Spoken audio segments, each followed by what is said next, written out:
भुवन पर इंद्र को बिठाया गया है। अहंकार तो आएगा ही। किसी ने बहुत अच्छी बात लिखी है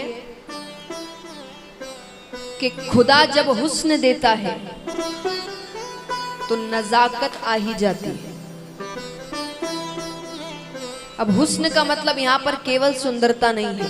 हुस्न मतलब सुंदरता, ज्ञान, पद, प्रतिष्ठा, नाम, शोहरत, धन, दौलत, ये सारी चीजें। और नजाकत यानी अहंकार, कि जब खुदा जब ऐसी चीजें देते तो अहंकार आना स्वाभाविक है। सबकी बुद्धि भ्रष्ट हो जाती है कुछ समय के लिए। और हम इंसानों की क्या बात करें, अब भगवान को देखिए। भगवान जब लक्ष्मी जी से विवाह नहीं हुआ था तो कहाँ रहते थे बताइए, किसको पता है? भगवान पहले कहाँ रहते थे विवाह से पहले? शादी से पहले, चलिए मैं हिंट देती हूँ, वो एक धाम है, बैकुंठ धाम। भगवान बैकुंठ धाम में रहते थे। शादी हुई लक्ष्मी जी के साथ, फिर कहाँ रहने लगे? क्षीर सागर। किस पर सोते हैं? वो सोने की जगह है। महल इत्यादि छोड़कर किस पर सोने आए वो? शेषनाग पर। कब से? लक्ष्मी जी कौन है? लक्ष्मी जी से विवाह करने के बाद भगवान ने कैसी हरकतें करी? तो देखिए, भक्तों ने लिखा है कि अगर कोई साधारण व्यक्ति धनवान होने के बाद या नाम शोहरत मिलने के बाद थोड़ी ऐसी वैसी हरकतें करे तो इतना चौंकने की बात नहीं है। क्यों नहीं है? वो कहते हैं कि अंध रमा संबंध ते होत न अचरज कोई। कि अगर साधारण व्यक्ति लक्ष्मी से संबंध जुड़ने के बाद ऐसी वैसी हरकत करे तो अचरज मत करो।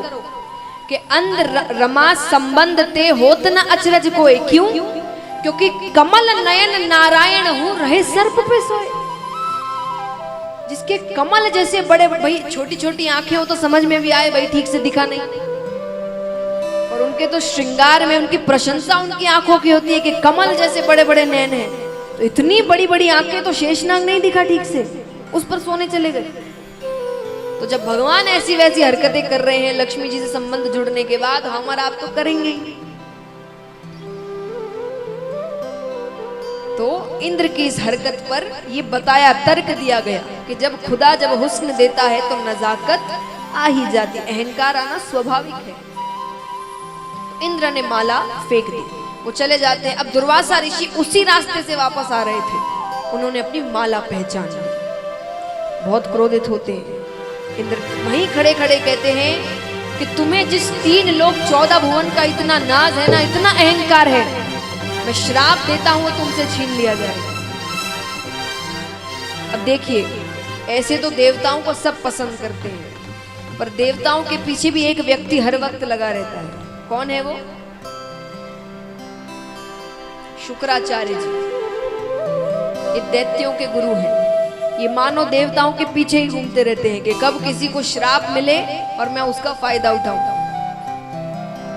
तो शुक्राचार्य जी यहाँ दैत्यों से कहते हैं कि इंद्र अभी श्रापित है, आक्रमण कर दो। दैत्यों ने आक्रमण किया, 3 लोक 14 भुवन दैत्यों के पास चला गया। अब देवता भगवान के पास जाए, क्या करे? भगवान कहते युद्ध तो कर नहीं सकते, इंद्र को श्राप मिला हुआ है, तो क्या करें? बोले काम करो, दैत्यों के साथ मित्रता कर, और मित्रता कर कर उनसे कहना हम समुद्र मंथन करेंगे, तो जो भी चीजें निकलेंगी आदि आदि बांट लेंगे। अब समुद्र मंथन में से दोनों को पता था अमृत निकलने वाला है, तो भगवान ने कहा अमृत मैं तुम सबको पिला दूंगा, फिर युद्ध करना, फिर नहीं हारोगे। ठीक है, दैत्यों से कहा जाता है, वो भी मान जाते, क्योंकि उन्हें भी पता था समुद्र मंथन ना अकेले देवता कर सकते ना अकेले दैत्य कर सकते, दोनों को मिलना ही पड़ेगा, और दोनों को अमृत चाहिए। वो इस लालच में, उन्हें अमृत मिल गया तो 3 लोक 14 भुवन फिर चले जाने का कभी डर ही नहीं है उन्हें, मान गए। तो अब मंथन आरंभ करने जा रहे हैं। मद्राचल पर्वत को बीच में रखा गया, बासुकी नाग को रस्सा बनाया गया, बीच में रखते हैं। अब देखिए, दैत्य बहुत शक्तिशाली है, बहुत शक्ति है उनमें, बल बहुत है, लेकिन मूर्ख है, दिमाग बिल्कुल भी नहीं है। और भगवान में दोनों है। भगवान को पता है कब बल का प्रयोग करना है और कब दिमाग का प्रयोग करना है। सफलता तभी प्राप्त होती है, हर वक्त बल के प्रयोग से नहीं होती, कभी कभी दिमाग भी लगाना पड़ता है। तो भगवान ने क्या दिमाग लगाया? भगवान ने देवताओं से कहा कि तुम जाकर नाग का जो मुख है उसके सामने खड़े रहो और जिद करो कि हमें मुख की तरफ खड़े रहना। अब दैत्य मूर्ख है। दैत्यों ने सोचा कि विष्णु बड़ा चालाक है, जरूर मुख के सामने रहने से कोई फायदा हो रहा है। तो दैत्यों ने कहा नहीं, हम अभी राजा हैं, हम मुख की तरफ रहेंगे। भगवान ने कहा भाई चलो ठीक है, बात तो सही है, राजा तो यही है, आप चले जाइए, हम पीछे हो जाते हैं। देवता पीछे चले गए। अब मंथन आरंभ करेंगे तो पहले तो पर्वत ही डूबने लगा। तब भगवान ने कच्छप अवतार लिया, कछुए का रूप, और अपनी पीठ पर भगवान उस पर्वत को रखते हैं। अब मंथन आरंभ कर रहे हैं तो मंथन के लिए क्या करना पड़ेगा? दोनों को नाग को खींचना पड़ेगा। तो जैसे ही नाग को खींचते हैं सबसे पहले उसके मुख से विष निकलता है। उस विष से कितने दैत्य वहीं मारे गए। अब बाकियों पीछे को जब तक समझ में आई चीज वो पीछे हटते हैं, थोड़ा विष बच जाता है। अब देखिए कोई भी चीज वापस समुद्र में नहीं जा सकती, सबका इस्तेमाल करना पड़ेगा। विष का कौन करे, कोई लेने को तैयार नहीं। तब भगवान ने देवताओं से कहा महादेव जी के पास जाओ। महादेव जी से कहा गया आप विष ग्रहण करिए। महादेव जी मान गए। पार्वती जी कहते हैं, पार्वती जी ने कहा कि देवता बड़े चालाक हैं, अमृत खुद ग्रहण कर लेंगे और विष आपको दे रहे हैं, आपकी मृत्यु हो जाएगी। महादेव जी ने कहा जग कल्याण के लिए मृत्यु हो भी जाए तो क्या दिक्कत है। माता समझ गई ऐसे ये समझने वाले नहीं तो कैसे, अब रोकने वाले भी नहीं। तो माता ने कहा एक बात कही सुनिए, आप मुझसे प्रेम करते हैं? बोले बहुत। तो आपके शरीर में मेरा स्थान कहाँ है? बोले हृदय में। पार्वती जी ने कहा मैं आपके हृदय में रहती हूँ? बोले हाँ। तो बोले वो विष तो गले से हृदय में भी उतरेगा? बोले उतरेगा। बोले मेरी भी मृत्यु हो जाएगी, आप पर पत्नी हत्या का कलंक लगेगा। भोले बाबा भोले हैं ना बहुत। तो माता ऐसे समझा रही है। तो माता ने कहा आप पर तो कलंक लग जाएगा। भगवान कहते हैं सही बात है। महादेव जी ने कहा ठीक है, मैं उसको गले से नीचे उतरने ही नहीं दूंगी। तो महादेव जी ने उस विष को गले पर ही रोक लिया। तब से उनका नाम पड़ा नीलकंठ। बोले नीलकंठ महादेव की। तो महादेव जी विष ग्रहण करते हैं पर उसको गले से नीचे नहीं उतरने देते। अब मंथन कर रहे हैं। मंथन में कई चीजें बाहर निकलती है। उच्च श्रेवा घोड़ा निकलता है, कामधेनु गाय निकलती है, ऐरावत हाथी निकलता है। सब कुछ ना कुछ ले रहे हैं, कुछ देवता ले रहे हैं, कुछ उसमें से लक्ष्मी माता भी निकलती है। लक्ष्मी माता समुद्र मंथन में से बाहर आई थी, हाथ में वरमाला ली। अब वरमाला लिए बाहर आई तो सब सज धज कर खड़े हो गए कि किसके गले में वरमाला जाए। देवता खड़े हैं, दैत्य खड़े हैं, ऋषिगण कई खड़े हो गए, माता सब, भगवान पीछे खड़े हैं। उनको सब सच तो पता ही है। भगवान कहते कर लो जितनी कोशिशें करनी है। तो माता आती है, सबसे पहले देवताओं के सामने से जाती है। माता ने कहा ज्ञानी है, शक्तिशाली है, पर बहुत अभिमानी है, इतना अहंकार है इनके अंदर अपनी चीजों का। चली जाती है। ऋषिगण दिखते हैं। माता ने कहा बलशाली है, ज्ञानी है, अहंकार भी नहीं है, पर क्रोधी है, बहुत जल्दी गुस्सा आ जाता है। चली जाती है। दैत्य सामने आते हैं। माता ने कहा बलशाली है पर मूर्ख है, ज्ञान बिल्कुल नहीं है। सब खत्म। तब भगवान सामने आते हैं। माता भगवान को देखती है, बलशाली है, ज्ञानी है, प्रेमी है, सरल है, विवेकी है, सारे गुण हैं इनमें तो। और माता ने विष्णु भगवान के गले में वरमाला डाला। लक्ष्मी नारायण भगवान की। दोनों का विवाह हो जाता है। अब फिर मंथन करते हैं तो उसमें से अमृत निकलता है।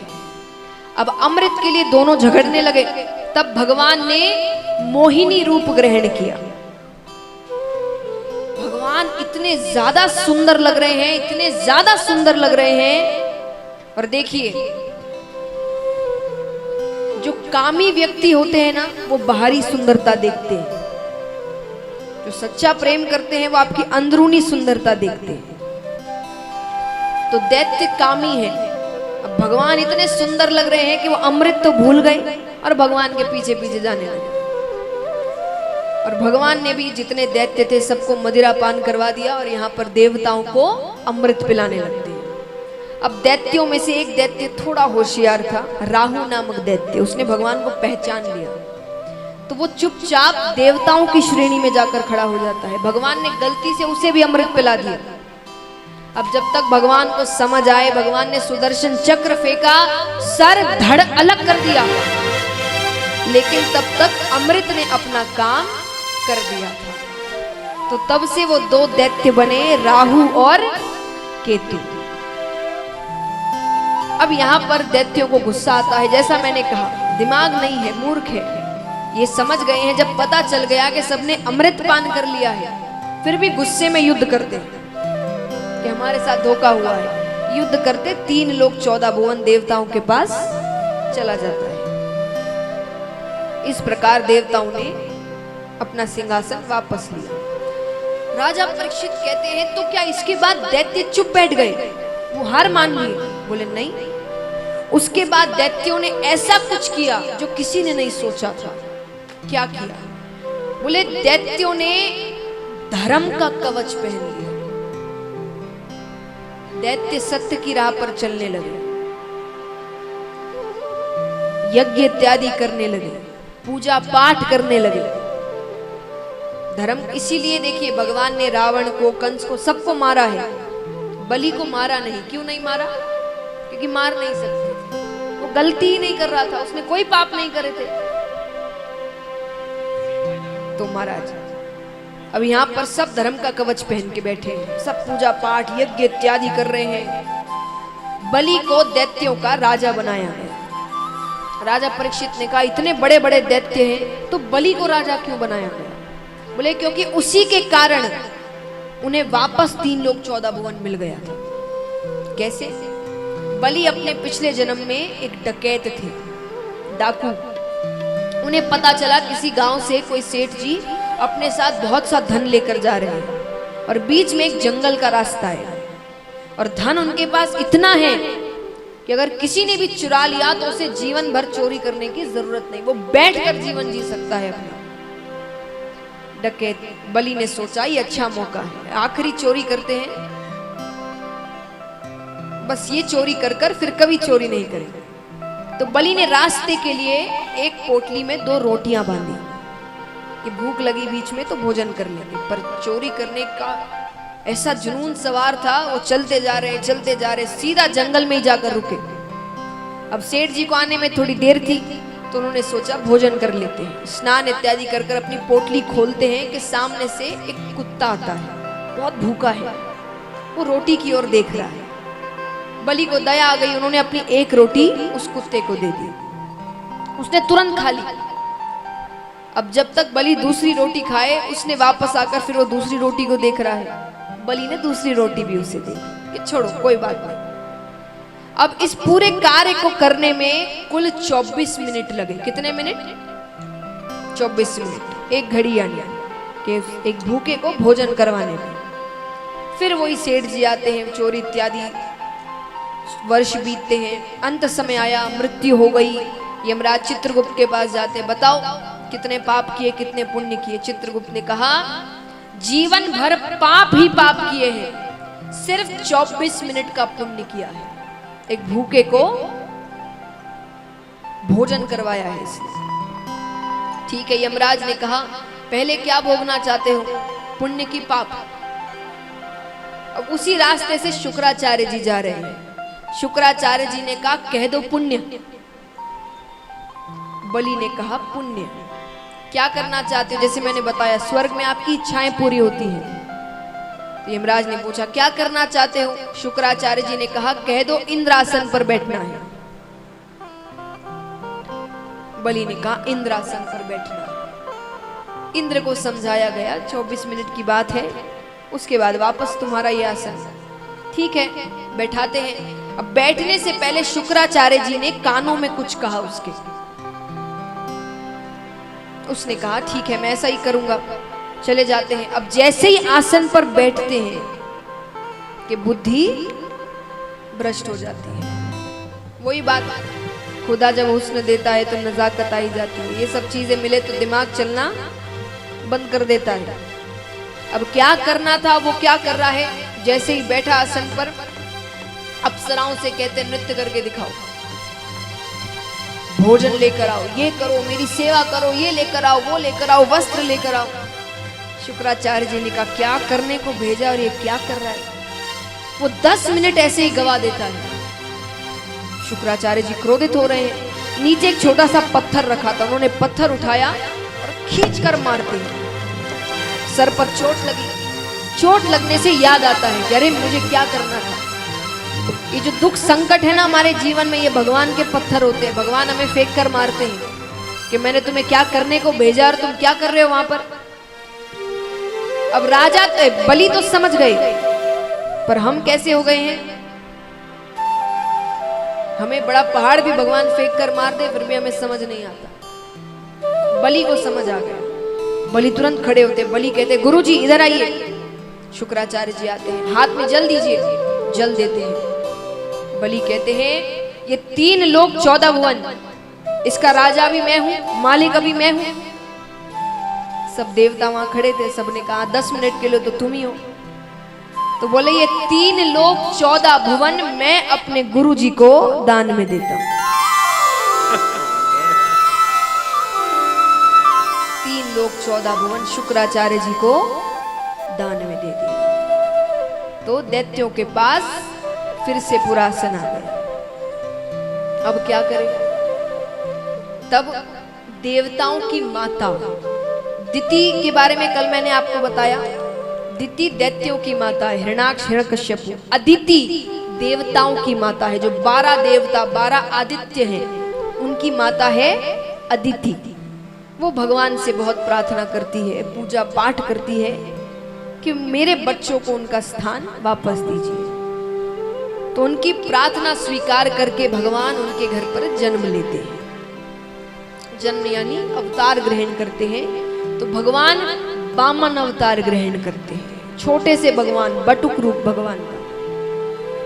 धोती पहनते, हाथ में भिक्षा पात्र है, एक लकड़ी का दंड है। और यहाँ पर बलि राजा एक बहुत बड़ा यज्ञ करवा रहे हैं। यज्ञ से पहले दान इत्यादि सब कुछ किया। भगवान को आने में थोड़ी देर हो गई तो भगवान आकर आवाज लगाते हैं दान के लिए। राजा वो आवाज सुनते ही उठते हैं। शुक्राचार्य जी ने कहा जितना दान करना था कर दिया, अब सब यज्ञ के बाद बैठ जाइए। राजा बैठ जाते हैं। तब भगवान